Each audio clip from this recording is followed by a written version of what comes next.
मैं सुरेंद्र प्रताप सिंह बुंदेली टुडे के खास प्रोग्राम शख्सियत में आप सबका स्वागत करता हूं। किन मुद्दों को लेकर के आम जनता के बीच में आप उपस्थित हो रही हैं, क्या उनको खुलासा करना चाहेंगे?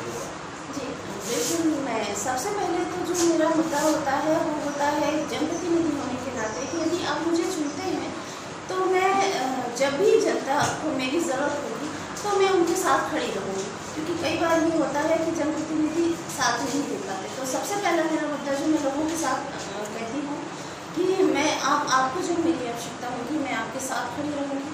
दूसरा मेरा मुद्दा होता है कि मैंने जैसे अभी पहले भी कहा, मैं यहाँ के क्षेत्र की जो बच्चियाँ हैं या जो बच्चे हों उनकी प्रतिभाओं को उभारने के लिए कुछ ना कुछ ऐसा मैं करूँगी, प्लेटफॉर्म दूँगी, चाहे वो सांस्कृतिक मंच हो या खेलों के ज़रिए हो। जो दूसरी अन्य प्रतिभाएं हैं शिक्षा के अलावा वो उभर कर सामने आ सके। और साथ ही इसके अलावा मेरे जो मुद्दे होते हैं वो भाजपा सरकार की उन नीतियों के लिए भी होते हैं। 5 साल से भाजपा सरकार है यहाँ पर, पहले केंद्र में भी देश में भी थी जिसे जनता ने उखाड़ फेंका, अब केंद्र में भी है, परंतु जनता की कभी भी इन्होंने सुन नहीं ली।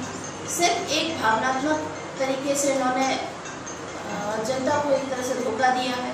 आज युवा यहाँ पर बेरोजगार घूम रहे हैं, आज किसान की आत्महत्या करने की स्थिति आ गई थी। वो तो यदि मध्य प्रदेश सरकार आ चुकी है, ऋण माफी की जो योजना हुई है उससे किसानों को काफ़ी हद तक राहत मिली है। तो कि हमारे आदरणीय राहुल गांधी जी ने घोषणा की है कि यदि हमारी कांग्रेस सरकार आती है तो हम अति करीब या 20% लोगों को हम 72,000 रुपये देंगे। तो ये गरीबों के लिए एक बहुत बड़ी सौगात होगी।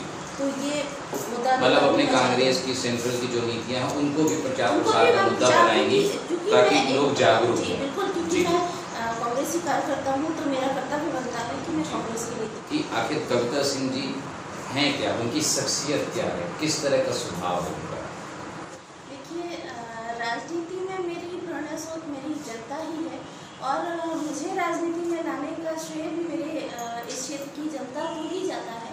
क्योंकि जब मैं सिर्फ जैसे कि मैंने बताया कि मेरे पति यहाँ से 4 बार से विधायक हैं, मैं नॉर्मली उनके लिए काम करती थी और उनके लिए क्षेत्र में जाती थी। तो लोगों ने कई बार कहा कि आप राजनीति में आ जाइए। मैंने कई बार इस चीज़ को कहा कि मैं आपके लिए काम करती हूँ, मुझे डायरेक्ट राजनीति में नहीं लाइए। परंतु जब नगर परिषद का चुनाव था उस टाइम मैं थी, मुझे याद आता है मैं भोपाल में थी उस वक्त, और सारे लोग करीब 2 बस और कुछ गाड़ियाँ लेकर मेरे पास पहुँच गए थे। उन्होंने कहा आपको इलेक्शन के लिए हाँ ही बोलना पड़ेगा, अदरवाइज़ हम लोग यहाँ से नहीं जाएंगे। वो मेरी राजनीतिक करियर की एक तरह से आप शुरुआत कह सकते हैं। तो मैंने इलेक्शन लड़ा और यहाँ के लोगों का बहुत अच्छा आशीर्वाद और सम्मान मुझे मिला और मैं वर्तमान में नगर परिषद अध्यक्ष।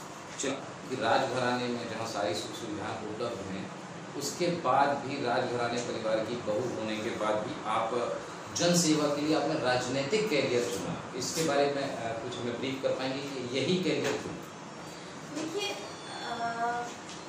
जैसा कि मैंने पहले भी कहा, जब राजतंत्र हुआ करते थे उस टाइम पर आप देखिए जो बहुत अच्छे राजा हुआ करते थे या जिनकी कार्य व्यवस्था बहुत अच्छी हुआ करती थी वो अपने आप को जनता का सेवक कहते थे और वो वही कार्य करते थे जिससे जनता को खुशी मिले। और कई बार वो जैसा कि आप लोगों ने कहानियों में या पुराने ग्रंथों में इन सब में पढ़ा होगा, यहाँ तक कि भेष बदल कर भी जाया करते थे जनता के बीच में और रहा करते थे उनकी परेशानियाँ और उनकी कष्ट जानने के लिए।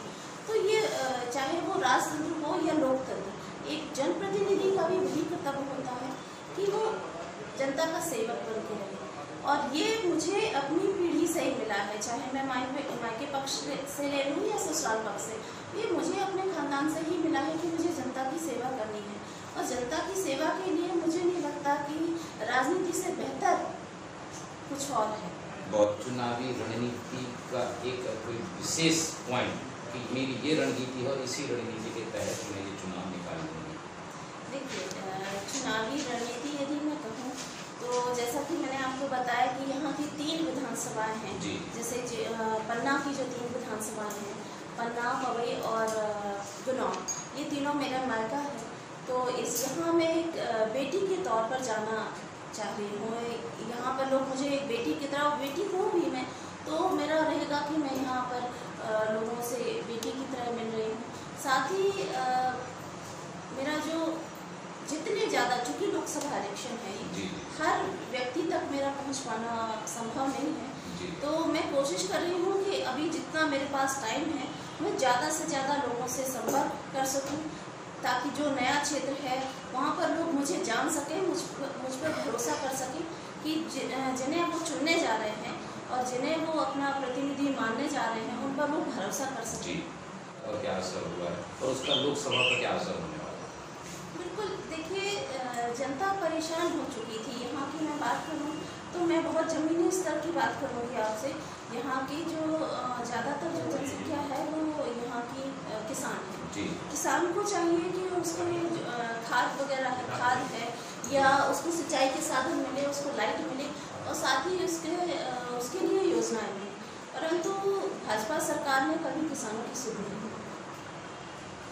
शायद यही वजह रही कि कांग्रेस की सरकार तो आई, तो क्या इससे मानसिकता पे फर्क पड़ा है? इस बार कांग्रेस के वोटर्स बढ़ेंगे?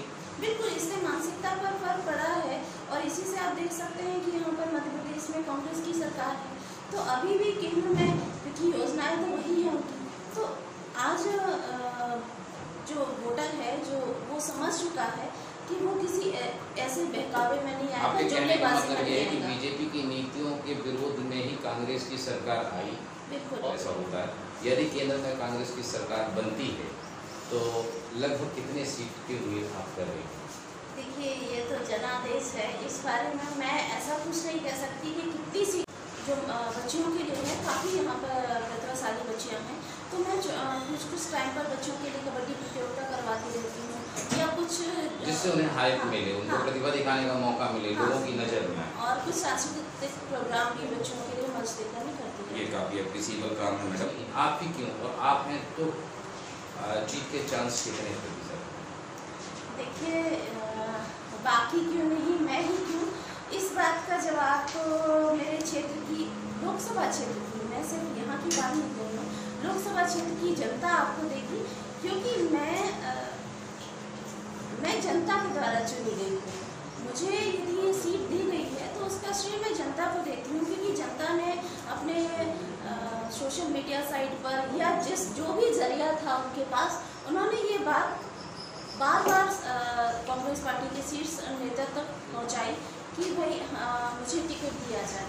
और दूसरी बात, कहीं ना कहीं महिलाओं का भी मुझे आगे बढ़ाने में बहुत श्रेय है, क्योंकि महिला शायद ये चाहती हैं कि उनका जो प्रतिनिधि हो वो एक महिला हो, ताकि वो अपनी जो बात है वो आसानी से कह सके।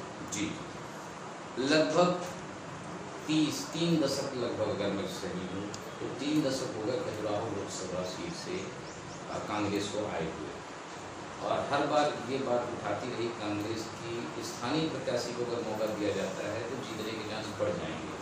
इस बार स्थानीय प्रत्याशी के तौर पर आपको चेहरा बनाया गया है, आपको सामने रखा गया है, तो आप इस बारे में क्या सोचती हैं कि इससे लाभ होगा और कांग्रेस की उम्मीदें बढ़ेंगी इस सीट को जीतने की? बिल्कुल, इससे लाभ होगा।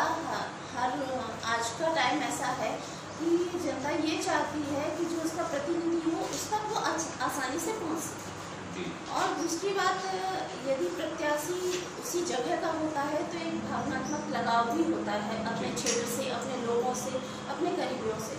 यदि वही प्रत्याशी बाहर का होगा तो शायद वो उतना बेहतर काम नहीं कर पाएगा जितना कि वहाँ लोकल का होगा।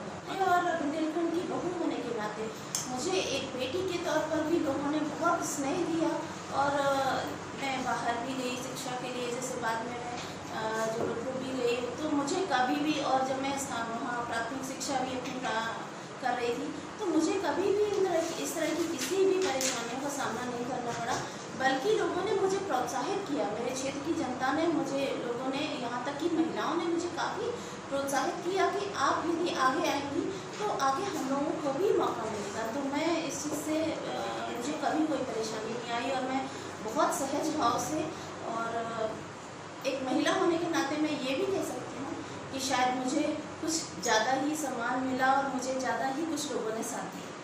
चलिए, चूँकि आप बहुत सहज उपलब्ध हैं लोगों के बीच में, ऐसा हम लोगों को भी जानकारी मिली है। तो इतनी सहज उपलब्धता से आपने चारों तरफ के महिलाओं की स्थिति के बारे में भी अध्ययन किया होगा, चीज़ें भी आपके सामने आई होंगी। तो क्या आप हमारे दर्शकों को बता पाएंगे पन्ना जिले और आपके लोकसभा क्षेत्र की महिलाओं की स्थिति आज के समय में क्या है? देखिए, इस बारे में दुर्भाग्यपूर्ण कहूँ मैं, या एक आज भी समाज की जागरूकता ना होना कहूँ, अभी भी जो निचले वर्ग की या मध्यम वर्ग की जो महिलाएं हैं, उनमें अभी काफ़ी चीज़ों की कमी आ रही है। जैसे उन लोगों को शिक्षा उतने ढंग से नहीं मिल पाती है। उन लोगों को यदि शिक्षित हैं भी लोग, तो उनको आगे बढ़ने का मौका नहीं दिया जाता। मैं कई जगह पर गई हूँ जहाँ पर कि जैसे कुछ बच्चे बहुत प्रतिभावान हैं, जैसे कि खेलों में। शिक्षा का तो आज भी फिर भी थोड़ा सा स्तर बढ़ा है, पर मैंने देखा कि यदि खेलों में या अन्य किसी गतिविधियों में बच्चे बहुत प्रतिभावान हैं, तो उनको अभी भी प्रतिभा निखारने का मौका नहीं मिलता, मंच नहीं मिलता। या ये कहूँ कि उनके लिए अभी भी बुंदेलखंड में या इस क्षेत्र में ऐसा कोई प्लेटफॉर्म है ही नहीं। सच, इसमें मैंने कुछ काम किए भी हैं, जैसे नगर परिषद अध्यक्ष होने के नाते मेरा क्षेत्र अभी छोटा रहा है। मैंने कुछ प्रोग्राम किए हैं, कुछ जैसे यहाँ की जो बच्चियों को, जैसे यहाँ कबड्डी जो बच्चियों के लिए है, काफ़ी यहाँ